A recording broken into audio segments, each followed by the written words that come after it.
아마 은하서는 어느 정도 될지 모르겠는데 말씀을 듣도록 하겠습니다. 이번에 주제가 뭐라고요?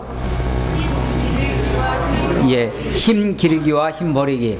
우리 교수님을 통해서 여러분들에게 새로운 말씀의 지평이 펼쳐지기를 바라겠습니다. 우리 교수님 모실 때 우리 뜨거운 박수로 한번 모시겠습니다.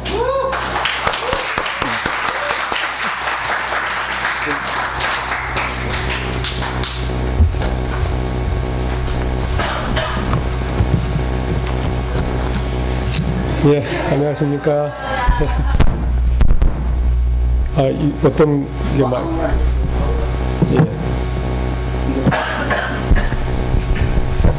게 우선 이렇게 부족한 저를 초대해 주셔서 교회 귀중한 프로그램의 한 시간을 여러분과 함께 나눌 수 있도록 기회를 주신 우리 목사님께 진심으로 감사를 드립니다.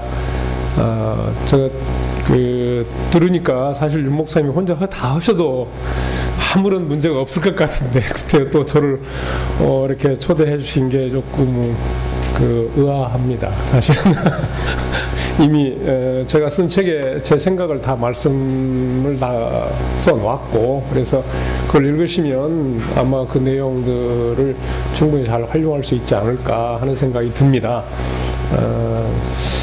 그래서 일단은 우리 이현희 전도사님이 이제 제 강의를 듣고 도전을 많이 받고 그러는 중에 아마 그 이야기가 목사님께 귀에 들어가고 목사님이 제가 쓴 책을 읽으시고 괜찮다고 평가를 하시고 마침 예언서 공부의 시간에 저를 이렇게 불러주신 것 같아요. 예, 하여튼 감사드리고 또 작은 교회지만 여러분과 목사님이 함께 담소하면서 웃으면서 공부하는 모습이 너무 아름답게 보입니다. 좋은 목사님 만나는 게 신앙생활을 하는데 정말 큰 축복인데, 이게 훌륭한 목사님 모시고 있는 여러분들 정말 크게 복받은 것 같고요. 또 이 주일 오후에 이 젊은이들이 뭘 얻어먹을 게 있다고 하다 하나 먹으려고 온 건 아닐 테고 이렇게 나와서 말씀을 사모하는 모습도 너무 아름답게 보입니다. 이렇게 주를 사모하는 백성들이 곳곳에 아주 소규모로 남아 있다고 하는 것 자체가 제가 보는 우리 한국교회의 미래가 밝고 희망이 있다고 여기는 저는 증거로 생각을 하고 있습니다. 무슨 큰 대형교회, 이름 있는 교회, 훌륭한 이름 있는 목사님의 어떠한 움직임보다도 보이지 않는 곳에서 이름도 없이 아주 적은 무리들이 모여서 끝까지 말씀을 연구하려고 하고 함께 찬양하고 신앙을 지켜나가는 것이 한국교회의 미래다, 저는 생각을 하고 있습니다. 저는 학교에서 목회자를 양성하는 프로그램에 구약성경을 가르치는 사람으로서 학생들한테 바라는 게 있다면 금교회 목사, 이름 있는 목사가 되지 말고 정말 목사다운 목사가 되었으면 좋겠고, 크고 작은 교회의 규모를 떠나서 정말 말씀의 기초 위에 아주 튼실하게 서 있는 목회자로서 목회를 감당할 거냐, 그렇지 않을 거냐, 여기에 승부를 걸어라. 그거 늘 가르쳐 왔습니다. 그래서 물량적으로 큰 교회, 아주 유명한 교회, 아주 탁월한 설교가를 저는 가르치질 않고, 그 신앙인의 마음 중심에 정말 성경에 가르치는 참된 진리의 가치가 가슴 속에서 타오르고 있는 사람일 거냐, 그렇지 않을 거냐 하는 데서만 초점을 두고 가르쳐 왔고, 또 제자들에게 그걸 강조를 했습니다. 아마 여러분들도 정말 하나님의 말씀을 깊이 사모하고 다른 교회에 가지 않고 여기 온 까닭이 이 교회가 확실히 말씀을 더 차별되게 진실한 말씀을 가르쳐 주는 것이라고 여러분이 판단해서 여기에 모이셔서 이렇게 집회와 모임을 계속 갖고 있는 걸로 이렇게 생각을 합니다. 저는 아까 우리 목사님이 여기가 성균관대가 이공계 캠퍼스가 여기 있고, 그래서 학생들이 대부분 이공계다, 그런 얘기를 했습니다. 그래서 아마 기독교와 성서에 관한 공부는 인문학이거든요. 종교 관련된 인문학이니까 조금 이해를 못 하시는 분야도 있다고 이렇게 지적을 하시더라고요. 그러나 뭐 목사님이 소개를 하셨는지 모르겠지만 저는 원래 그 이공계 출신입니다. 그래서 기획과 손들어 보라고 하는 이유가 제가 기획과 출신이기 때문에 예, 물론 뭐 제가 그 대학에서 기계공학을 공부한 딱 4년을 빼고 지금 나이 되도록 공부한 건 뭐 신학이라는 인문학을 공부를 했으니까 뭐 이공계의 그 기계공학이라는 학문이 제가 신학적 사유를 하는데 뭐 별 그다지 도움이 안 되었을 수도 있을 거예요. 그러나 이공계 학문이든 또 인문계 학문이든 학문의 기초는 똑같습니다. 둘 다 논리에 기반을 두고 있어요. 논리. 예, 그러니까 제가 그 공대를 다니면서 저는 기계공학 맨날 땡땡이 튀면서 다녔습니다. 예, 기계공학이 좋아서 간 게 아니고 그냥 밀려서 갔거든요, 거기를. 성적이 커트라인이 되고 그냥 잘려서 그리 간 거예요. 그랬는데 물론 뭐 수학이라는 그 작업은 제가 좀 했습니다. 그러니까 뭐 숫자 주어지고 공식에다 대입해가지고 푸는 건 했지만 왜 그걸 해야 되는지는 저는 몰랐어요.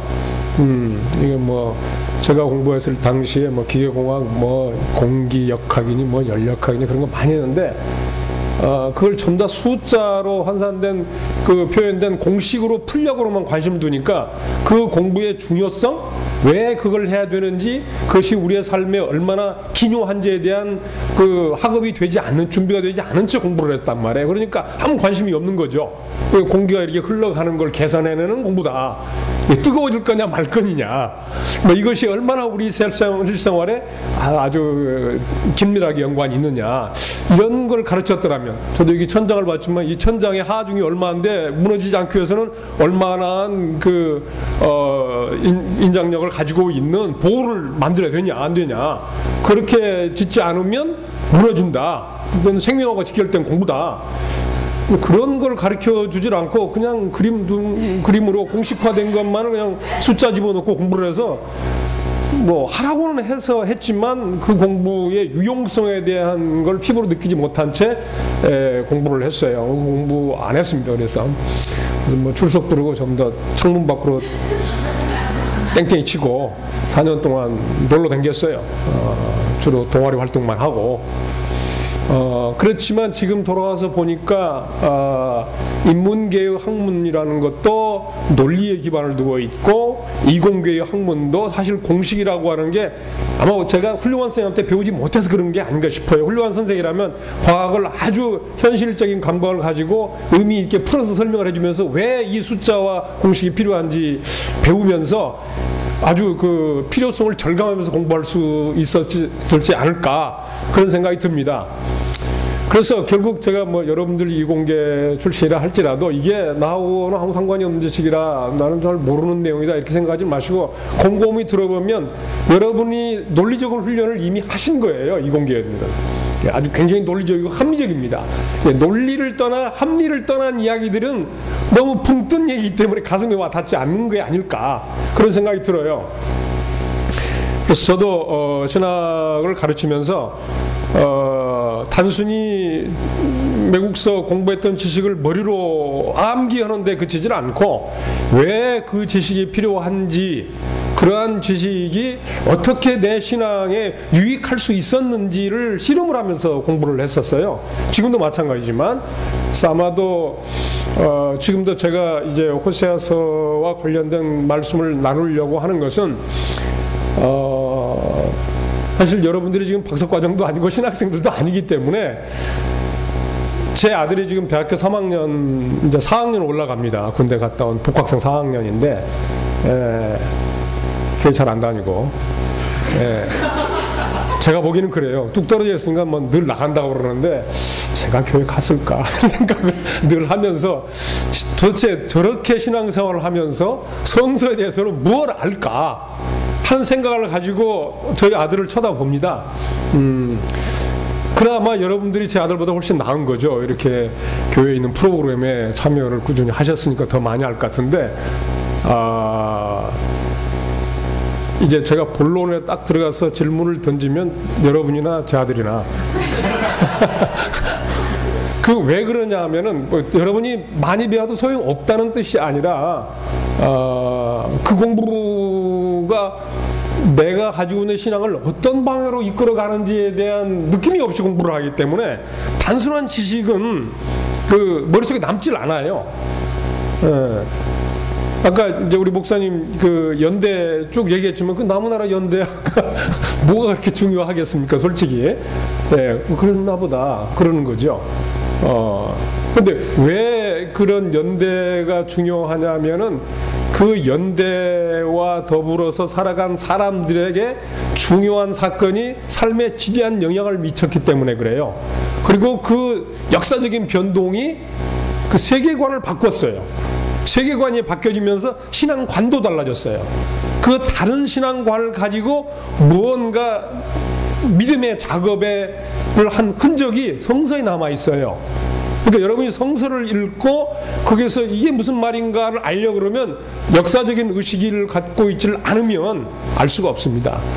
그리고 그 성서 속에 시대 속에 살았던 더 이상 우리는 이름을 모르지만 어느 아무개라고 하는 한 사람을 발견하지 못하면은 성서를 읽는 일은 우리의 마음 가슴 속에 닿을 수가 없다고 저는 생각을 해요. 구약 시대에 그 성서가 기록되어 있는 그 긴 시간 동안에 사람이 살았습니다. 그랬겠죠? 여러분들이 사람을 보면서 성경을 읽었는지는 모르겠어요. 그 사람들이 우리랑 뭐 외모는 좀 달랐을 거예요. 뭐 한국 사람이 아니니까 일단은. 그리고 굉장히 오래전에 살았던 사람들입니다. 우리나라로 말하자면 뭐 조선시대보다도 훨씬 전에, 그러니까 우리나라의 역사의 초로 올라가면 뭐 삼한 시대보다도 더 이전에 그러니까 BC니까, BC 아까 우리 목사님이 그 8세기라고 하면 700년대인데 그때 우리 한반도에는 우리 한국 사람들이 없었어요. 한국 역사의 그 시초를 말하는 고대사의 연대가 보통 BC 30년 정도로 말을 하고 있거든요. 그때서야 저 북쪽 그 이북 땅, 저 만주 땅 그쪽에 뭐 무슨 한 부여가 있었고 부여에서 고조선 생기고 뭐 고조선이 뭐 또 어떻게 됐다 이렇게 우리 한국사도 잘 모르잖아요. 그런 그 BC 30년부터 시작되는 한국 민족의 역사도 모르는데 내가 자 성서 시대에 BC 700년대 사람들에 대한 삶의 얘기가 뭔 관심이 있겠습니까, 솔직히. 굉장히 오래전에 살다가 죽어버리고 흔적도 없는 사람들이 얘기인데. 그러나 제가 말씀드린 건 시간이 문제가 아니라 사람이 있었다는데 여러분이 관심을 기울여야 한다는 겁니다. 사람이 살았어요. 사람이. 이스라엘이라는 이름으로 불렸던 사람들이 살았고, 그 사람들은 우리들랑 똑같이 하루 세끼 밥 먹고 일하고 웃고 울고 아이 낳고 기르고 결혼시키고 늙어서 장례 지내고 또 다른 세대가 나온 그 역사를 살아갔어요. 추우면 옷을 두텁게 입어야 되고 더우면 겉옷을 벗어놔야 되고 그랬던 사람들이 살았습니다. 뭐 거기에는 농사 짓는 사람도 있었을 것이고 장사하는 사람도 있었을 것이고 또 관리랍시고 의시되고 뻐기고 다니는 사람도 있을 것이고 또 밑에 평민들은 모를 만큼이나 높은 데 있는 고위 관료들이나 왕이 있었을 것이고 그런 사회에 사람들이 있었어요. 그러니까 저는 여러분들이 그 성서를 공부할 적에 사람을 바라보지 못하는 한 여러분은 성경을 제대로 읽는 게 아니다라고 저는 말하고 있어요. 사람을 봐야 됩니다. 왜? 그 사람들을 이해를 해야 오늘 나라고 하는 사람이 신앙생활을 영위할 수 있는데 도움이 되기 때문에 그래요. 그 고대의 이스라엘 백성들의 한 명의 한 사람의 삶을 여러분이 포착하는 순간 여러분의 신앙은 새로운 에너지와 활력을 얻을 수가 있어요. 성서가 고대 쾌케묵은 문서, 이해할 수 없는 말, 논리적 순서와 구조도 없이 마구 써놓은 책과 같은 그런 책들이 아주 살아있는 음성으로 들릴 수 있게 되는 나인 말이에요. 그래서 저는 사람을 일단 보라고 말씀드리고 싶고, 제가 예언서를 전공했어요. 학위 과정에서. 그런데 제가 이렇게 외국 가서 공부를 하게 된 이유가 저는 여기 뭐 서울신대 전도사님 계시면 서울신대 신대원 졸업을 했습니다. 졸업을 하고 거기서 MDB를 3년 공부를 한 후에 이제 현장에 나가서 전도사로 교회 목회를 돕는 사역을 했었는데 예, 저한테 교회 이제 새벽기도 설교를 맡겼고 그 새벽기도 때 했던 설교 본문이 딱 본문이 미리 주어졌어요. 뭐 이사야서. 그래서 이사야서가 지금 저는 옛날에 그 몇 장을 했는지 잘 모르겠습니다. 그러나 도대체 알 수가 없는 말로 가득 차 있는 성경을 매일 아침 새벽기도를 일주일간 해야 돼요. 아무리 읽어봐도 무슨 소리인지 저는 모르겠더라고요. 그래서 이제 필요한 책, 또 배웠던 뭐 구약개론 책, 구약개론 선생님 강의 노트, 그런 걸 펼쳐봐도 내가 설교할 본문에 대한 직접적인 안내가 되질 못하는 거예요. 그러면 시간은 없고 하루 종일 뭐 교회 신방 사역하느라고 피곤한데 이게 준비를 해야 되니까 시간이 없죠. 설교를 준비할 시간이. 그래서 이제 제가 성비동 교회 목사님 서재에 가서 그 설교집들을 끄집어 한 2권을 뽑았어요. 지금은 뭐 여러분들은 잘 모르겠지만 목사님은 아실 거예요. 바클레이 성서 주석, 매튜 헨리 성서 주석, 아주 정통적이고 아주 보수적인 그런 성경 주석인데 거기에 이사야서 뽑아가지고 그 본문을 보니까 좀 알겠더라고요. 그래서 그 본문 거기에 있는 걸 이용을 해서 그냥 아주 기독교적인 구원론적인 관심사를 가지고 대지 세 개를 뽑아서 설교문을 만들어서 전했습니다. 솔직히 저는 그 설교문이 그 본문의 의미라고 생각을 안 했어요.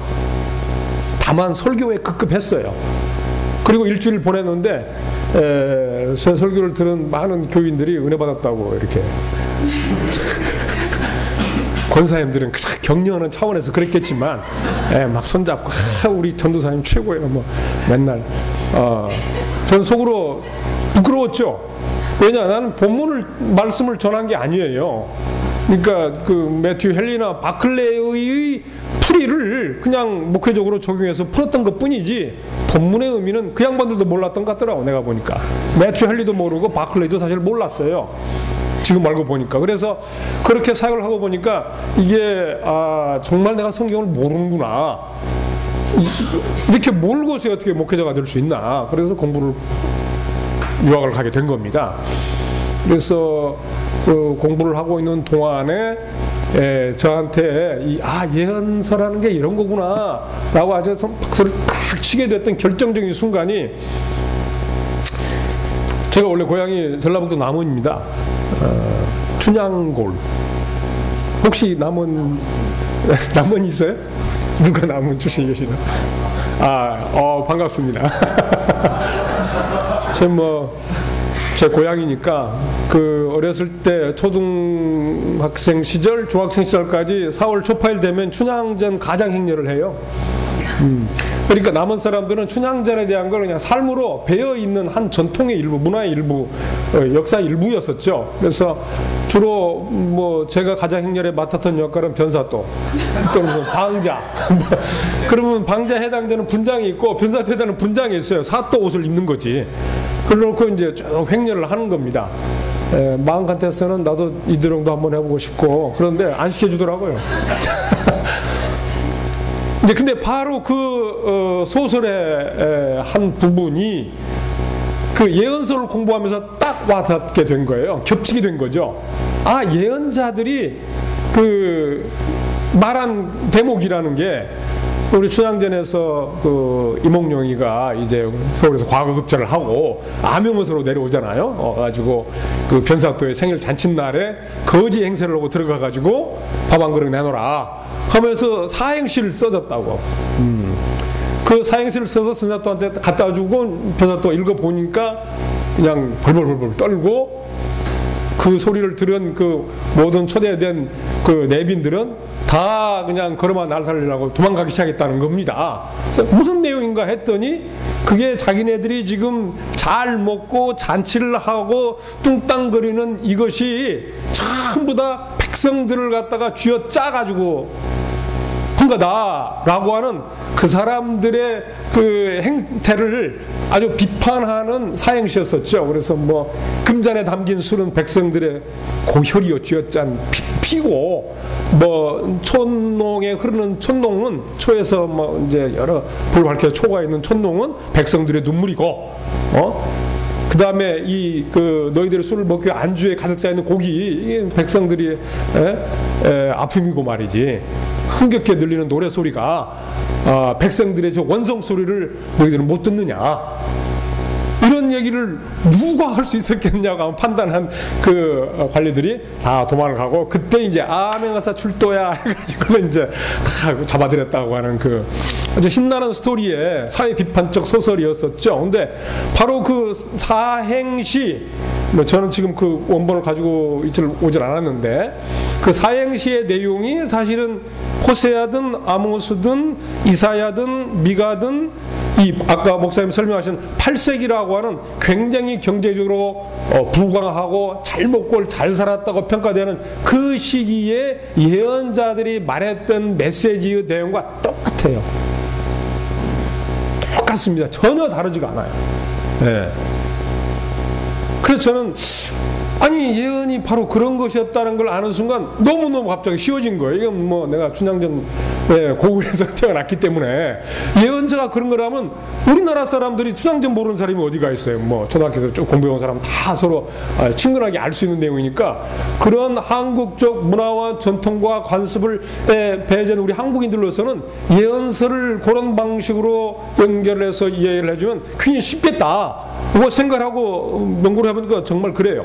하나도 쉽지가 않고 아주 어렵지가 않고, 서약시대의 예언자들이 말한 내용이라고 하는 게 그 고대 사회에서 억압당하고 고난 속에 처해 있는 사람들을 돌보지 않는 가진 지배 계층들의 그 모든 수탈이라든지 탄압이라든지 억압이라든지 이런 것들이 신앙적으로 틀렸다, 여호와 하나님이 가르쳐 주신 가르침의 내용에서 비춰볼 때는 이건 완전히 어긋난 거다.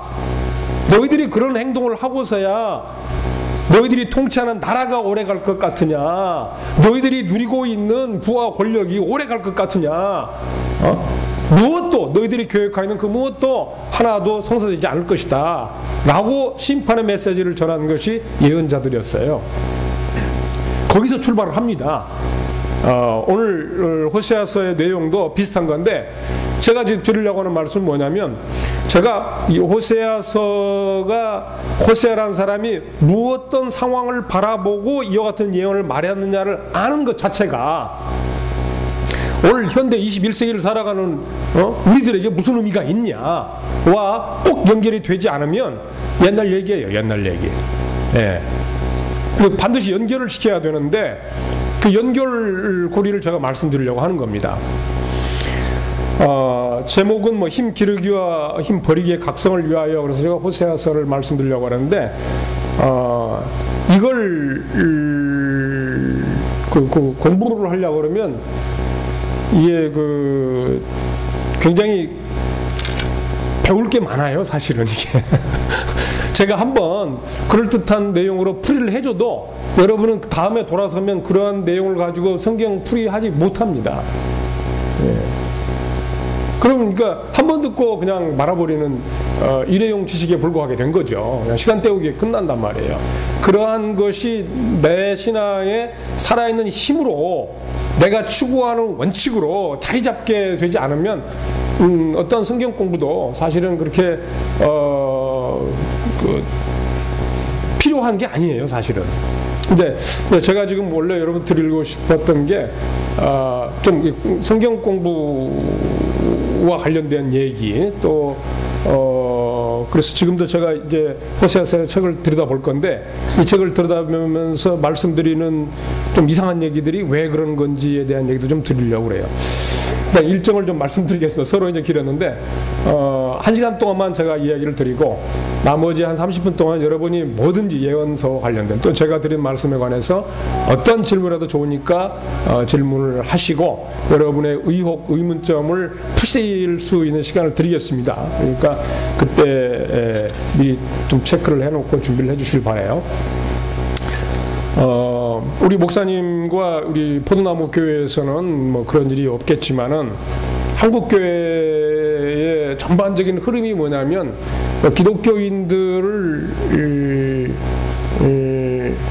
보통 우민화라고 하는데, 우민화라는 게 뭐냐면 어리석은 백성들을 말하거든요. 그러니까 기독교인들을 유식하게 길러내지 않으려는 방향으로 교육을 해왔다는 겁니다. 그래서 우민화 정책이라고 하는 게. 그래서 알려고 하는 노력을 억제해 왔어요. 알려고 하는 노력을. 그러니까 그 교회가 전체적으로 알려고 하지 말고 믿으려고 하라고 말을 많이 하죠.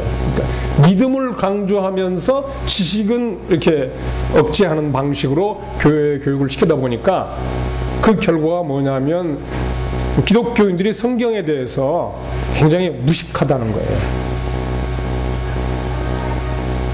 아는 바가 별로 없어요. 믿음은 매우 좋지만, 믿음은 뭐 아주 그냥 그 양반은 최고예요. 그런 분 믿음 같으면 그냥 한국교회 역사가 확 뒤집어질 것 같을 정도로 강하지만, 지식에 보면은 유치원 애들보다도 모르고 아무것도 뭐 일자무식이에요. 그냥 읽기는 많이 읽었지만, 내용이 뭔지는 알지만 그 내용이 의미하는 바를 물어보면 하나도 몰라요. 온갖 그 미신적이고 우상숭배적인 내용들, 뭐 타종교적인 내용들과 섞여 있는 믿음의 지식만 내놓을 뿐이지 성경에 관한 아주 기본적인 지식조차도 우리는 가르쳐 오질 않았다는 겁니다. 그래서 왜 안 가르쳐 왔느냐? 목사님이 알고도 안 가르쳤냐? 아니요, 몰라서. 그러니까 목사님들이 공부를 안 하시니까 가르칠 수가 없는 거고, 자기가 알지를 못하니까 깨닫는 마음으로 나눠줄 수가 없고 일깨워줄 수가 없는 거죠. 그러니까 성경에 대해서 피차 모르는 상태로 믿음만을 유지하는 방편으로 성경 공부를 해온 게 아닌가, 이렇게 판단을 합니다. 그래서 성서라고 하는 게 이제 과연 우리가 무엇부터 배워야 되냐, 얼마만큼 배워야 하냐, 이런 생각을 해볼 수 있는데, 평생 공부를 해야 되죠. 평생 공부를 해야 되고, 그래야 되는데, 일단 이 성서라고 하는 게 누가 썼냐, 주일학교 때 공부를 많이 하지 않습니까? 누가 썼냐, 그때 분명히 그 정확한 진실을 말해요. 뭐 천여 년간에 걸쳐서 40여 명의 저자를 통해서 하나님께서 영감을 주셔서 쓴 것이다. 둘이 뭉실. 그게 무슨 말인지 모릅니다, 사실은. 쓴 저자도 그렇고, 그 말을 가르치는 목사님도 그게 무슨 말인지 몰라요. 천여 년 동안. 이제 뭐 천여 년은 기간은 둘째 치고, 특정인이 쓴 거예요. 그렇잖아요? 우리는 더 이상 알 수는 없지만, 어떤 사람이 쓴 게 틀림이 없어요. 사람이 쓰지 않고서야 이 글이 이렇게 쓸 수가 없는 거죠, 사실은. 여러분도 다 글을 쓰시잖아요? 네. 여러분이 글 쓰는 것과 똑같은 방식으로 고대인도 그렇게 글을 썼어요. 다만 그 글 쓰는 과정을 놓고 그 사람이 쓴 말을 왜 그렇게 말을 해놨냐 하는 걸 놓고 영감을 받았다고 그렇게 말을 해요. 영감을 받았는지 안 받았는지 아무도 본 적이 없습니다. 제가 지금 영감 받고 있는데 보이십니까? 네? 영감 받고 있는지 안 받고 있는지 보여요? 보일 수가 없어요. 하나님의 행위라고 하는 것은 우리 안에 지금 누군가를 고쳐도 하나님의 손이 보이는 게 아니란 말이에요. 내면, 인간의 내면에서 무언가가 벌어지고 있는 게 옆에서 보여요? 우울하던 눈이 해피하면 눈빛이 달라지는 걸 보여요? 그거 잘 모릅니다, 그거. 예. 물론 뭐 기도하다가 벌벌벌 떨고 뭐 펄쩍펄쩍 뛰고 이리 갔다 저리 갔다 그러면 저 사람이 은혜 받았나, 이 정도는 알 수 있을지 모르겠지만, 평범하게 꼭 그렇지 않고도 은혜를 받는 사람이 있고, 역시 성령께서 감동을 주고 계시는 게 틀림이 없다, 이 말이에요. 성서의 저자가 글을 쓸 때도 진동하면서 썼을까요? 진동하면서 벌벌벌 떨면서 아마 꿈꾸듯이 썼을까요? 그렇게 쓴 글이 이렇게 논리정연하고 앞뒤가 짝짝 맞고, 물론 뭐 그런 부분도 있고 안 그런 부분도 많지만은 뭐 창세기부터는 매우 체계적인 글이기도 되죠. 그렇지만 예언서를 보면 이 사람 정신이 나간 사람인가, 이 말을 했다 저리 말을 했다가 이리 갔다 저리 갔다 무슨 말을 하는지 도무지 알 수 없는 방식으로 써놨는데, 이거 한 사람이 이렇게 써놨을까? 이 질문이에요, 이제. 그래서 성서가 글을 썼던 사람이 분명히 있고 그 글 쓴 사람에게 하나님이 영감을 주었다라고 말을 할 적에 그 영감되는 현상을 누군가가 옆에서 지켜보고 그 말을 한 게 아니다. 써놓은 글 자체가 신앙인들에게 교훈을 주고 삶의 지혜를 전달해 줄 수도 있고 또 그럴 만큼 그 말씀이 권위가 있을 때 그걸 영감받았다라고 그냥 인정하는 말이에요. 영감 줬다라는 말은. 글을 쓰는 저자가 영감받은 걸 누가 옆에서 지켜보고 아하 저 사람은 영감받았네, 또 영감받지 않은 표정을 갖고 글을 써서 저건 영감받지 않았네, 이게 아니라고요. 그래서 고대의 서기관들이 쓴 글을 제일 먼저 제가 질문 한번 드려볼게요. 그 글을 쓰는 사람이 지금 글을 쓰고 있는데 뭐 이게 성경이 되리라고 생각하고 썼을까요? 그냥 써놓고 나중에 읽다 보니까 성경이 됐을까요? 어떻게 생각하세요? 이거 아주 초보적이지만 중요한 질문입니다. 내가 쓰는 거 지금 성경이야. 딱 전제를 깔고 한자 한자 영감 받을 때 한자 쓰고 영감 안 받으면 쉬었다가 이렇게 썼을까요?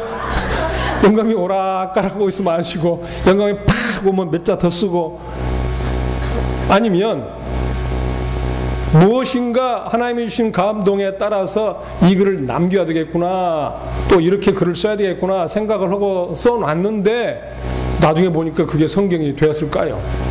앞에 말입니까? 뒤에 말입니까? 어떻게 생각해요? 여러분들이 보실 때 성경이라는 게 부자인 것 같아요? 굉장히 공부를 잘 하시고 잘 배우셨네요, 여러분들이. 예. 마태복음 썼을 때 마태라는 사람이 내가 쓴 게 이게 신약 성경의 첫 번째로 가는 복음서가 될 거다를 위탁 받아서 썼을까요? 네 책 제일 첫 번째 선생님이 잘 써. 하나님께서 그런 영감을 주어가지고 나사렛 우리 주 예수 아브라함의 아들 예수 그리스도의 복음의 시작이라 그런 말로 시작했을까요? 안 그래요. 여러분 잘 말씀했는데 처음에 이 사람이 마태라는 사람의 복음서를 쓸 적에는 성경 없었어요. 성경이라는 게 신약 성경이 없었어요. 그냥 복음서지. 구약 성경도 아직 제 모습을 갖춰주지 않았었어요. 신약 시대조차도. 구약 성경이라고 해봐야 아직도 오경 정도, 예언서 정도를 그냥 회당에서 그냥 읽고 있었지. 그게 경전이니까 너희들 요 경전 함부로 읽으면 안 되고 또 잘못 해석하면 또 안 되고 이런 그 제재 조치도 없었던 시절에 예수님 나타나셨고 예수님의 일대기도 예수님 돌아가시고 난 후 30년, 40년 후에 그걸 써야 될 필요가 있어서 그냥 쓴 것 뿐이에요. 성경이라고 전제하고 쓰질 않았어요. 사도 바울이 쓴 제일 첫 번째 편지글이 데살로니가 전서라고 그럽니다. 데살로니가 전서가 신약성에서 제일 먼저 쓰여진 편지글인데 그거 성경 쓴다고 생각하고 편지 썼을까요? 데살로니가 교인들한테 안 그랬어요. 요한계시록도 마찬가지로 써놓은 게 내가 신약성경, 신구약성경 전체의 마무리책이 될 거야 이거. 그 예상하지 못했습니다. 그 책들은요, 그래서 신구약 다 통틀어서 창세기도 마찬가지예요. 요게 창세기야 전제하고 쓰지 않았습니다. 창세기 1장부터 쓴 것도 아니고요. 누군가가 글을 썼었는데 그 글들을 계속해서 한 사람이 쓴 게 아니고 여러 사람이 썼어요. 여러 사람이. 그 과정에서 마지막으로 최종으로 마무리된 책을 계속 읽어왔던 것 뿐이에요. 그런 내용을 읽어보니까 신앙이 확립이 되고 다른 신앙으로 변질될 위험이 줄어들고 그래서 계속 그걸 소중하게 읽었던 것 뿐이에요. 이 성서에 쓰여진 글 외에 구약성경도 마찬가지, 신약성경도 마찬가지, 구약성경 외에 굉장히 글 많았습니다. 신약성경 외에 글 굉장히 많았어요. 그 글들 중에 선별해서 이게 신앙의 가장 기준이고 표준이 되리라 하는 책들만을 모아놓은 것이 우리의 성경이에요. 마무리된 형태를 놓고 우리가 성경이라고 그러지 마무리되지 않았을 때의 개별적인 책들은 그냥 책이에요. 그리고 글, 리터러처, 라이팅, 일기장 같은 글이라고 말하잖아요. 그 글들을 좀 이렇게 조금씩 읽어왔던 게 관행이 되어지고 권위가 생겨 되어지고 그 전에 했던 말이 더 표준적이고 더 옳은 것 같고 그래서 그걸 기준으로 삼아서 읽어온 게 성서가 된 거예요. 그리고 한 사람이 써놓은 글을 그 다음 시대에 또 다른 시대에 그 말을 가만히 읽어보니까 조금 상황이 달라졌거든요. 그래서 달라진 상황에서 신앙의 기준으로 또 써붙이고 그래서 좀 더 추가된 내용을 물려줬어요. 그랬더니 그 다음 세대 사람이 가만히 읽어보니까 또 거기에 다 맞기는 많은데 자기 시대하고는 안 맞는 말이 있어요. 그러니까 또 추가를 해가지고 또 그걸 읽게 만들고 그게 성경이에요. 한 번에 일필주로 쓰지도 않았고 한 사람에게 영감 준 것도 아니에요. 영감 줬는지 않은 건 알 수가 없고 영감이 있냐 없냐는 글의 최종 내용으로만 판단할 수가 있어요. 고대인들이 그런 과정을 거쳐서 성서를 물려준 겁니다. 그래서 호세아서 특별히 예언자들은요, 아까 우리 8세기를 말씀해 주셨는데 실제 존재했던 아주 유명한 예언자들의 말들을 글로 남겨놓은 것이 예언서입니다. 아까 문서 예언자라고 그랬잖아요. 그러니까 우리도 하면은 구두 예언자 말씀했잖아요. 그 사람들은 굉장히 탁월한 예언 활동을 했으면서도 그 사람들의 이름으로 된 예언서가 없어요. 뭐 엘리야사드가 있는 것도 아니고 나단서가 있는 것도 아니고 그렇잖아요. 그랬는데도 아모스나 그런 사람들을 보게 되면 무슨 엘리야처럼 뭐 기적을 행했다는 그런 말 하나도 없어요. 호세아도 마찬가지로. 그렇지만 말만 남아있어. 말. 예언자들이 활동했던 것을 증거로 남겨있고 그들이 남긴 말이 이렇게 되어졌는데 이 사람들은 제가 이제 예언자와 관련된 내용을 지금 말씀드리려고 합니다. 사실 여러분 제가 길거리에서 보면 제가 목사인 것 같아요? 그 같아요? 신학교 교수일 것 같아요? 옆에 지나가다 보면? 안 그럴 겁니다. 목사님이 소개를 해주시고 강사 이렇게 해가지고 딱 타이틀을 붙여주시고 그 지위를 소개를 해주니까 오메 그런가 봐 하면서 아마 여러분들이 교수님가 봐 그러면서 들으시지. 그런 말 없고 와서 제가 말씀드리면 저 사람 뭐 하는 사람이야? 왜 이렇게 귀찮게 하고 이상한 지식 들어놓는 거야? 아마 그럴지도 모르겠고 제가 일단 말을 안 하면 길거리에서 만나면 저를 몰라볼 겁니다. 목사인지 교수인지도 아무것도. 예. 예언자가 무슨 표식을 하고 다녔을까요? 고대 사회에? 그리고 뭐 무슨 말을 하게 되면 그 사람이 한 말을 그냥 그 즉실에서 바로바로 팍팍 받아들였을까요? 좀 알기는 할 거야. 우리 목사님 하시는 설교 들어보고 장로님 와서 설교해보라고 그러고 집사님 해보라고 그러고 평신도 설교해보라 그러면 금방 구분은 좀 갈 거예요. 말의 내용이라는 게. 그게 왜 그러냐? 그 목사님들 설교에 틀이 있어요. 틀. 아멘. 할렐루야. 축복합니다. 뭐 축복합니다. 이런 그 뭔가 좀 목사님 냄새가 나는 어투가 있다고. 장로님들 섣불리 못합니다. 뭐 그런 소리 못하고요. 집사님들 더 못하고 평신도들도 뭐 쉽게 장난삼아 익사스럽게 개그를 한다면 모를까. 뭐 아멘 하고 동료들한테 할렐루야 왜 안 해? 이거 할렐루야 해야지 말이야. 내가 말을 전전하지. 이런 식으로 하는 사람들은 없을 거예요. 그러니까 고대 사회 예언자들이 하나님의 말씀을 전하는 틀이 있었어요. 그게 뭐냐면 하나님께서 이루시기를 라는 말을 늘 썼어요. 그런데 이제 너도 나도 하나님이 이루시기를 그러면 어떤 예언자가 진짜 예언자인지 그냥 흉내내는 사람인지 어떻게 알겠습니까? 여러분 어떻게 알 수 있을 것 같아요? 평신도가 와가지고 하나님께서 이루시기를 무게 딱 주면서 내리 깔고 목소리로 하나님께서 이루시기를 어젯밤에 저한테 고도나무 교회가 설교하라고 말씀하셨습니다. 이렇게 한다고 그러면 여러분들 그 말이 아니요 당신 그런 일 없었을 거야 이렇게 대놓고 반대 못 하실 거예요. 틀 자체가 그 사람의 말에 권위를 일단은 부여를 해주는 거죠. 사실은 일단은 들어보기는 할 수 있죠. 무슨 말을 하든지. 다 듣고 난 다음에 그 말이 진짜 살아계신 하나님이 들려주신 말씀을 여기 와서 우리들에게 전하는 것이다, 아니다 라는 걸 어떻게 판별할 수 있냐 이거예요. 고대인들도 예언자들이라고 무슨 표시도 없는데 하나님께서 이러시기를 이렇게 말한다고 다 그걸 하나님의 말씀으로 믿었겠냐 이거예요. 어렵습니다. 쉽지 않고. 더군다나 이 호세아나 아모스나 이런 예언자들이 와가지고 물론 백성들을 욕하고 그러지는 않았어요. 대신 저 왕들 욕하고 왕들은 다 죽을 거라고 그러고 왕들의 부인 뭐 고관 대작들의 부인은 그냥 창녀로 끌려갈 거고 막 저주와 같은 말들을 했단 말이에요.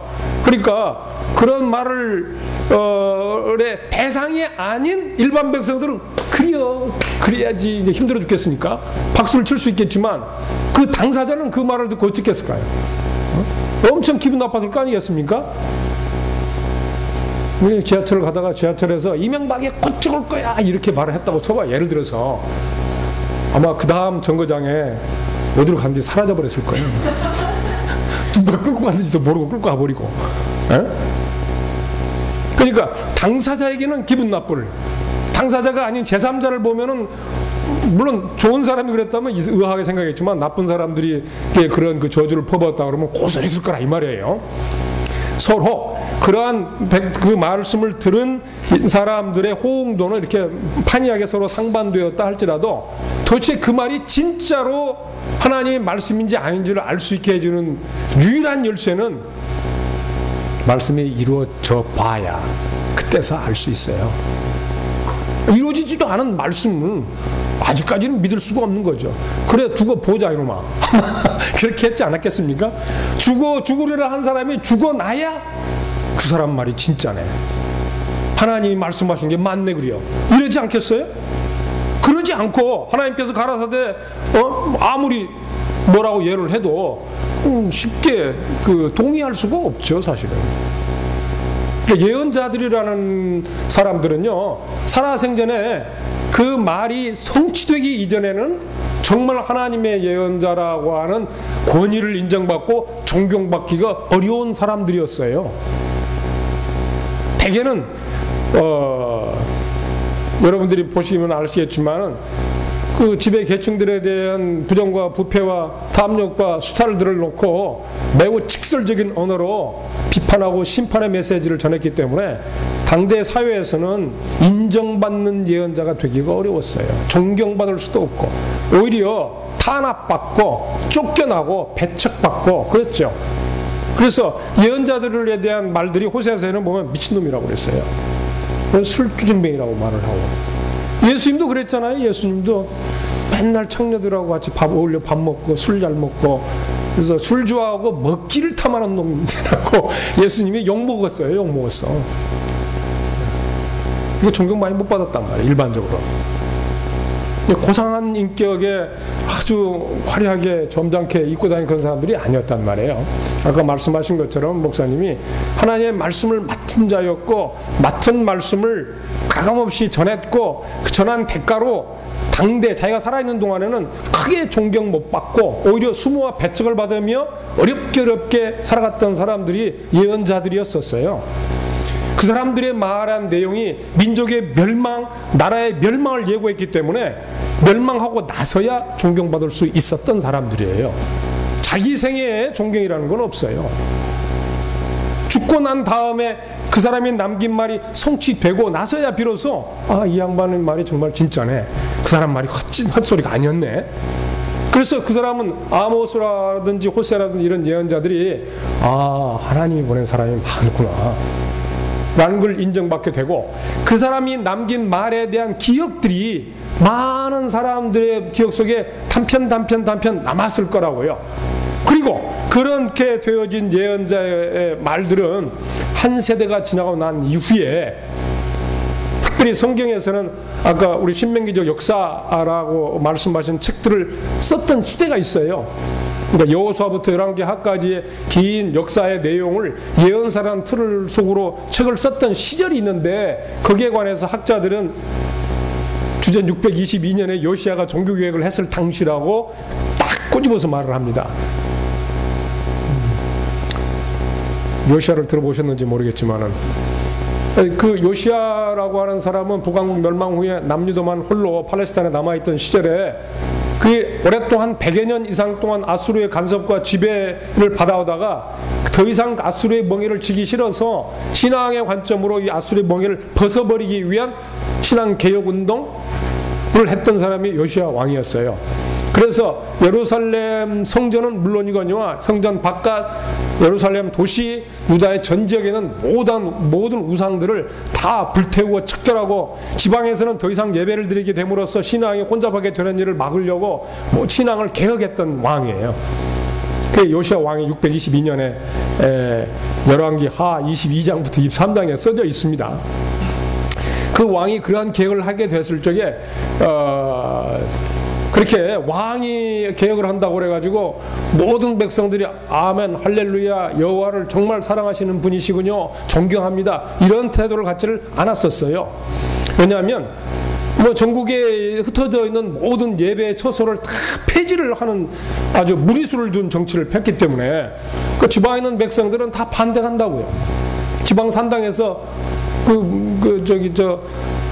제사를 드리는 제사장도 더 이상 못하지. 제사장 옆에서 수바라지를 했던 레위인도 더 이상 먹거리가 떨어지질 않지. 그 사람들과 결탁을 해가지고 뭔가 이익을 주고 했던 지방 호족들도 불만이지.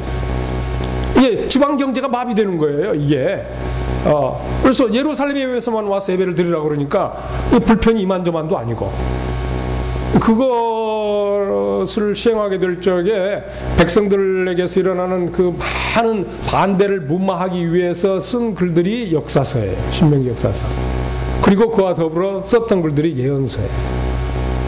호세아서나 아모스나 이사야서나 미가서 같은 그 8세기 예언서들은 이 요시야 왕의 종교개혁 즈음에 원래 그 유명한 예언자들이 남겼던 말들의 기억을 가지고 왕실의 서기관들이 요시야의 개혁을 돕기 위해서 요시야의 권위를 빌어 유명한 이미 죽어버렸지만 살아있는 하나님이 보내신 예언자라고 하는 믿음이 여전히 남아있는 그 예언자들의 말들을 모아다가 거기에다가 요시야의 개혁의 주장을 덧붙여서 처음으로 글을 써놓은 거예요.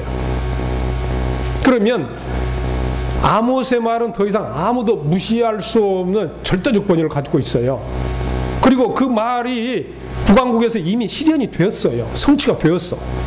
그렇기 때문에 그 사람 입에 그 사람 이름을 이용을 해가지고 요시야의 개혁의 필요성을 설득을 할 수 있는 글을 써놓게 되고 그걸 읽는 백성들의 입장에서는 아모스의 호세아의 이사야의 미가의 글을 부인할 수가 없어요. 거부를 할 수가 없어요. 왜냐? 하나님 말씀이니까. 그래서 요시야의 개혁을 후원하고 지지하고 그걸 성사시키기 위한 일환으로 왕은 현장에서 종교 개혁을 일선 지휘하고 왕실의 서기관들은 역사서를 편찬하고 예언서를 써내려가고 그랬어요. 그 중에 한 권이 호세아서예요. 그 완성된 책이 아니었습니다. 요시야 당시에 쓴 예언서가 완성되지 않았어요. 그렇게 해서 개혁을 추진했지만 이 요시야 왕의 개혁은 금방 실패로 돌아갔습니다. 왜냐하면 왕이 100년 만년 산 것도 아니고 권불 10년이다. 왕의 통치 기간이 31년이었어요. 요시야 왕의 경우. 보통 그 구약시대 왕들, 유명한 왕들, 아주 이상적이고 하나님 마음에 탁 합하게 통치한 왕들의 통치는 보통 몇 년씩 하죠? 40년 통치예요. 40년. 왜 40년이냐? 몰라요. 그 사람들은 40을 좋아해요. 왜 광야에서 40년이냐? 몰라요. 그냥 40년이래. 40이라는 숫자가 빈번하게 나와요. 그러니까 이스라엘 사람들의 마음속에 완전 숫자야. 말하자면 일정 기간을 채우는 완전한 숫자가 40이에요. 하여튼 뭐 다윗도 40년, 뭐 솔로몬도 40년, 모세도 뭐 40살에 살인하고 80살에 소형받고 120에 죽고 뭐 이런 식으로 굉장히 40의 연장선으로 일생이 꾸며져 있죠.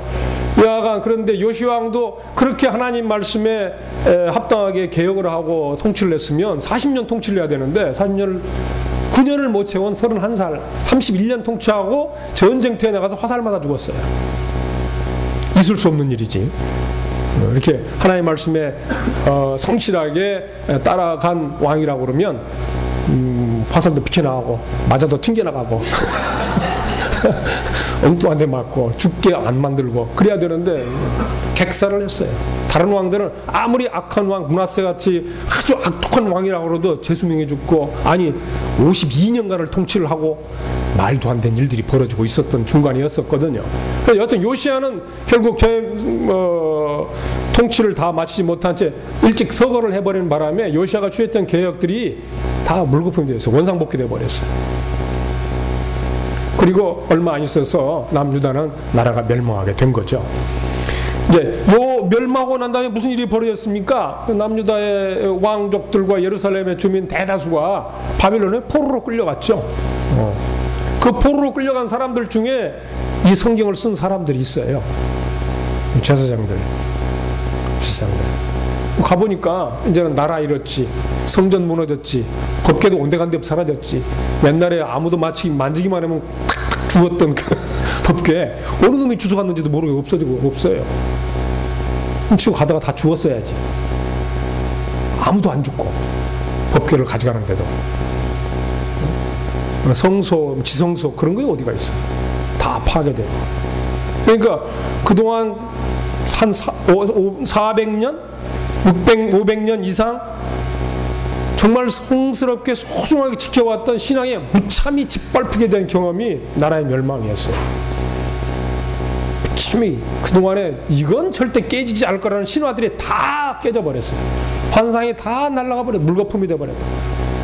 여호와 하나님에 대한 그 놀랍고 무섭고 신비로운 막 기적적인 이야기들, 막 홍해가 갈라지고, 응? 뭐 40년 동안 메추라기를 막 2m씩 쌓아 정해가지고 막 먹이고, 그런 일들은 일어나지 않았습니다. 그 하나님 얘기를 다 어떻게 믿을 수가 있느냐? 그보다 더 센 신을 본 거야. 바벨론의 신 마르둑 신이 야훼를 이겨버린 거예요. 한 나라가 멸망하고 다른 나라가 승리를 했다는 그 나라의 신이 한 나라 그 패배한 신보다 더 세다는 거예요. 마르둑이 야훼보다 더 강해. 그런 경험을 해서 바벨론에 잡혀간 사람들이 어떻게 그동안에 가져왔던 신앙을 지켜갈 수가 있었겠습니까? 못 지켜요.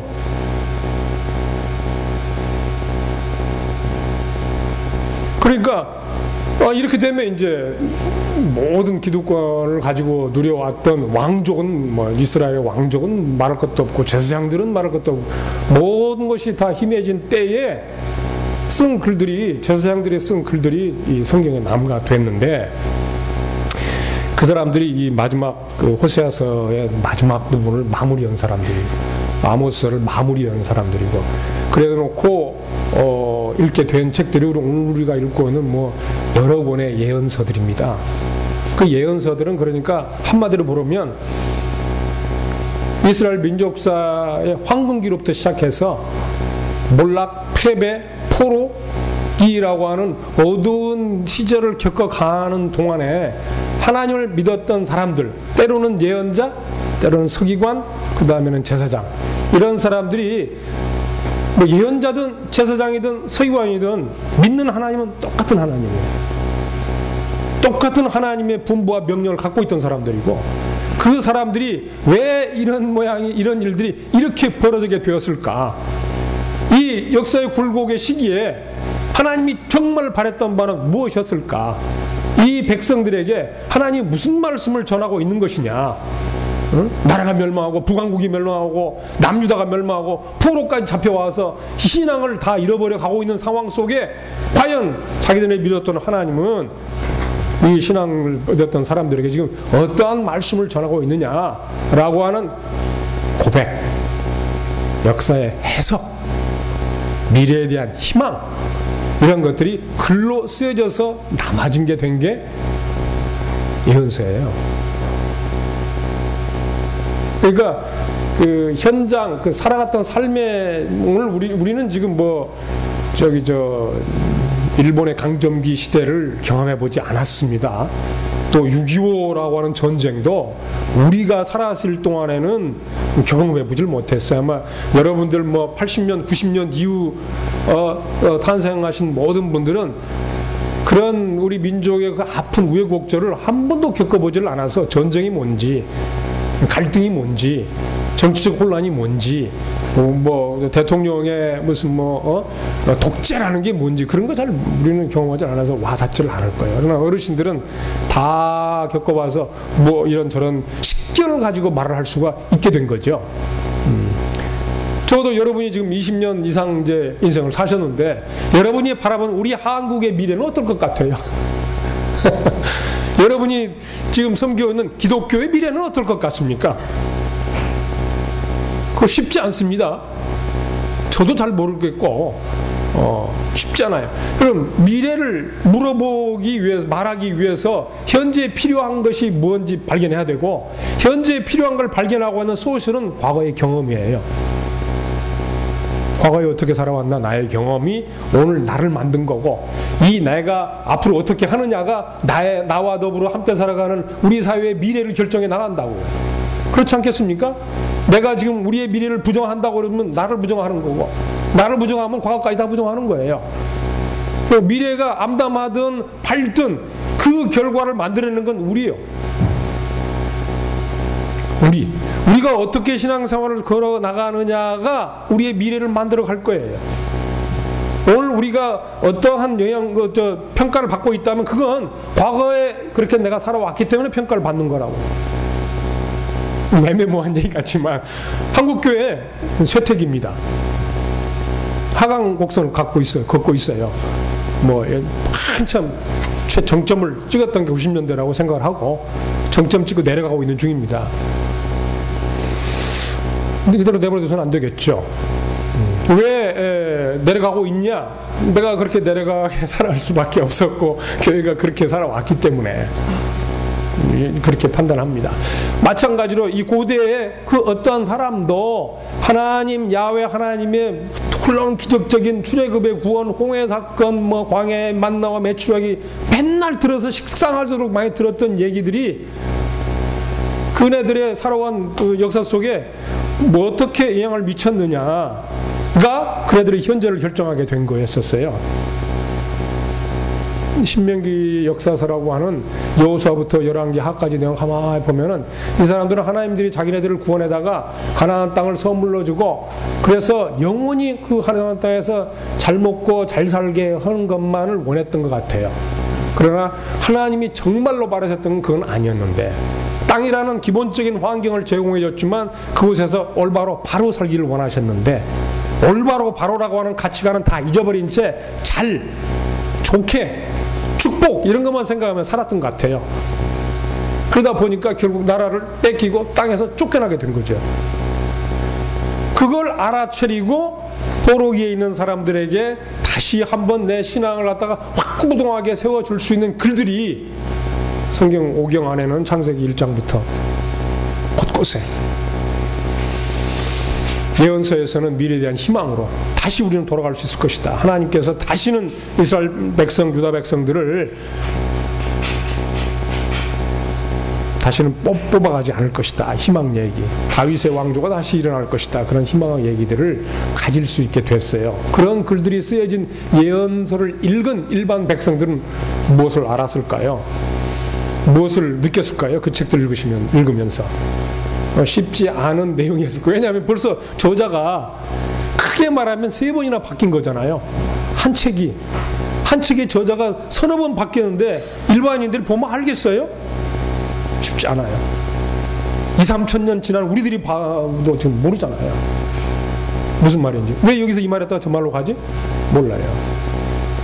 여러 사람들의 손길이 거쳤기 때문에 그래요. 그러니까 그것을 그 해당 시대에 맞춰서 딱 풀이를 해주고 말을 해주면 그건 이해가 돼요. 또 다음 시대에 넘어가서 그 얘기를 풀어주면 또 이해가 되고, 또 다음 시대에 풀어주면 또 이해가 되고, 그렇게 복합적으로 되어 있는 게 예언서였어요. 그 예언서는 그 시대마다 때로는 심판으로, 때로는 권면으로, 때로는 희망의 말들이 막 섞여 있는 거예요. 그래서 시대가 상당한 시간이 거쳐갔다는 증거가 남아있는 거죠. 그런 증거들이라는 게 계속해서 매 시대마다 그때마다 하나님이 바라시는 음성이 무엇이었는가를 들은 예언자들이 이런 말도 하고 저런 말을 했다는 거죠. 사실은 누가 듣든지 안 듣든지 간에 하나님의 음성이면 그냥 목숨 내놓고 말을 한 거죠. 핍박을 하건 말건 그냥 전한 거죠. 그러니까 타협이라는 게 없어요. 유보라는 게 없어요. 그냥 다음에 때 되면 시간 나면 할게, 이런 게 아니에요. 제가 호세아서 이제 얘기를 드려야 되는데, 호세아서의 요점을 보게 되면 아까 우리 목사님이 집약농업이라는 얘기를 하셨잖아요. 집약농업이라고 하는 게 그 농사하는 얘기입니다. 농사. 이게 농사라고 하는 게 쉽지가 않아요. 예. 아침에 깨서 일어나면 밤이 해 지더라까지 1년 12달 계속 일을 하는 게 농사예요. 그것도 아까 호남농법이라고 그랬는데 농사만 하냐, 축산도 해야 되지, 과수원도 돌봐야 되지, 이런 거 혼자 못해요. 온 가족이 나서서 1년 12달 그렇게 고생을 해도 먹을 만한 식량, 그 다음 한 해 동안 추수할 때까지 먹을 만한 양식을 충분히 벌 수 있냐, 만들 수 있냐, 그거 장담 못합니다. 모자라면 빌려야 돼요. 구워와야 되고 아신소리 해야 돼요. 남으면 사, 그 다음에 좀 넉넉할 수 있겠지. 그 다음 해에 농사에 남으면. 그게 집약농업이고 일반 농민들 일상생활인데 그걸 세금으로 걷어간다고 쳐봐요. 남은 것 플러스 우리 먹을 것의 일부까지도 세금으로 내라 이거예요. 안 내면 어떡해요? 백성인데. 왕이 명령으로 세금 걷어가겠다는데. 왕이 다른 나라하고 조약을 맺고 조공 바치겠다고 뭐 나라를 지키기 위해서 그렇게 하겠다는데 그거 안 낼 사람이 어디 있습니까? 뭐 안 내겠다고 버틸 사람은 어디 있고, 버틴들도 버텨주나? 백성들이? 그러니까 어쩔 수 없이 뺏기는 거죠. 뺏기는 거. 내는 게 아니야. 그건 뺏기는 거지. 뺏겨서 먹을 양식이 없으면 어떡해요? 응? 지금 앵앵거리고 있는 애기를 밥이라도 해줄 수 있는 식량이 없으면 어떻게 하냐고. 빌려야지 뭐. 옆집 아저씨가 빌려주면 천만다행인데 그 사람들도 똑같아 나랑 처지가 같아. 온 동네 사람들이 처지가 같아. 그러면 어떻게 해요? 다른 동네에 더 많은 부자한테 찾아가겠죠. 그래서 빚이라는 게 생기게 되고, 농가의 부채라고 하는 건 예나 지금이나 못 갚아요. 부채. 못 갚은 정도로 계속 목숨이라도 부지할 수 있으면 천만다행인데 못 갚게 되어서 악독한 채주한테 걸려가지고 이제 합법적으로 이제 재판이 걸리고 소송이 걸리게 되면 빚 대신 담보로 잡힌 각종 담보물을 뺏겨야 되는 거겠죠. 농부들이 무슨 담보를 뭐 잡을 게 뭐 있어? 집안에 기르는 양이나 소나 염소나 아니면은 과수나 밭대기나 집이나 심지어는 애들까지 필요해서 뭐 한 1, 2년 빚지고 갚을 수만 있으면 이런 일이 벌어지지 않겠지만은 매년 거둬가고 모자라고 빚지고 빚을 못 갚으니까 눈덩이처럼 불어나는 빚을 다 못 갚고 성질난 채주가 그냥 이놈 왜 안 내놓냐고 내가 네 거 담보는 거 내가 하겠다고 합법적으로 가져가기로 말하자 할 것 같으면 땅도 뺏기고 집도 뺏기고 가축도 뺏기고 뺏기게 되고 다 뺏기고 나면 뭐 먹고 살아. 그러니까 할 수 없이 이런 사람 다 뺏긴 사람들이 도시에 날품팔이 일용직 품팔이 일꾼으로 팔려 나가는 거죠. 예수님의 포도원 비유에 보면 뭐라고 되어 있어요? 마태복음 25장에 아침 9시에 가니까 포도원을 일할 일꾼들이 또 기다리고 있으니까 한 달을 주겠다.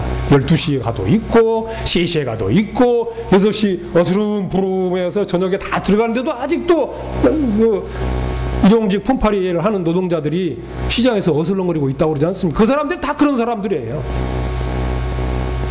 예수님 당시에도 그랬거니와 8세기에도 그랬거니와 농사 지을 때는 언제나 그래요. 그런 사람들이라고 하는 게 왜 고유하고 사랑받고 존경받고 싶은 가정이 없겠습니까? 인격이 없겠습니까? 이 사람들이 집 뺏기고 가족들에게 해체되어지고 남에게 노예가 되어지고 성경에 무슨 놈의 히브리 노예가 있어요? 히브리 노예가? 출애굽기 22장 이후에 보면 히브리 노예를 6년 동안 부려먹었거들랑 제 7년째 동에는 그냥 무조건 풀어줘라, 이런 말을 할 때 히브리 노예라고 되어 있다. 도대체 히브리 노예가 왜요? 이스라엘 사람들 가운데에 누군가가 노예가 되었다는 거 아닙니까? 왜 노예가 된 거예요? 왜? 살 수가 없으니까, 경제적으로 몰락을 했으니까, 몸 밖에 이 자본을 만들어질 수 있는 수단이 없잖아요. 그러니까 남의 집에 노예로 들어가는 거죠. 또는 그것이 되기 전에는 이제 시장에 가서 혹시 하루라도 벌어먹어서 뭐 하루하루 먹고 살아갈 인생을 살아가게 되는 거고. 예. 사람들을 제가 보라는 게, 성경에 보면은 곳곳에 집도 없이 떠돌아다니는 사람들이 굉장히 많이 등장합니다. 다윗이 전쟁터에서 골리앗을 승리하고 이기고 난 다음에 사울한테 미움받아서 쫓겨나게 되었잖아요. 도망가게 되었잖아요. 다윗 옆에 400명이 달라붙었어요. 근데 400명이 뭐냐? 빚진 자. 다윗 시절에도 빚진 자 400, 뭐 전부 다 빚을 졌지는 않겠지만, 빚진 자, 환난 당한 자. 무슨 환난? 야간 뭔가 쫓겨다닌 사람들이. 그 사람들이 다윗에게 딱 달라붙었다는 거예요. 400명이나. 예. 그러니까 옛날 다윗 시절이든 뭐 다윗 이전의 사사 시대건 왕종 시대건 이 예언자들이 활동하고 있던 시대건, 언제나 농사짓는 사회에서는 늘 이 채무 관계가 한 사람들의 고유한 인간성, 정체성, 이런 것들을 집밥을 쓰는 주요한 도구예요. 이게 부자는 그런 사람들 걸 다 끌어다가 치부를 하는 수단이 되는 거고, 없는 사람은 계속 뺏기게 되는 거고. 그랬을 적에 이제 뭐 다른 사람 일은 다 접어지고 한 사람이 그렇게 가족이 해체되어지고, 사실은 이거 한 번만 농사 짓는 거 내가 1년만 참아주면 내가 농사 정말 그냥 뼈가 부러지도록 일을 해가지고 좀 빚을 갚겠습니다 하고 사정사정을 했는데, 이놈의 나쁜 채주자가 아이 도저히 못 참아, 내가 당신 몇 년 기다려봤지만 도저히 불가능이야, 안 돼. 그래서 결국 그 사람 집을 뺏어 갔다고 했을 적에 온 집안에게 닥친 슬픔과 절망과 이런 마음을 여러분 당사자가 느꼈다고 쳐봐요. 아모스가 바로 그런 입장에 서 있었다고. 호세가 그런 입장에 서 있는 거고, 이사야가 그런 입장에 서 있었어요. 이런 일을 하는 사람들을 향해 이 뭐라고 그럴까, 울분? 세상에 어떻게 인간 사람 살아간 사람 살이가 막 이렇게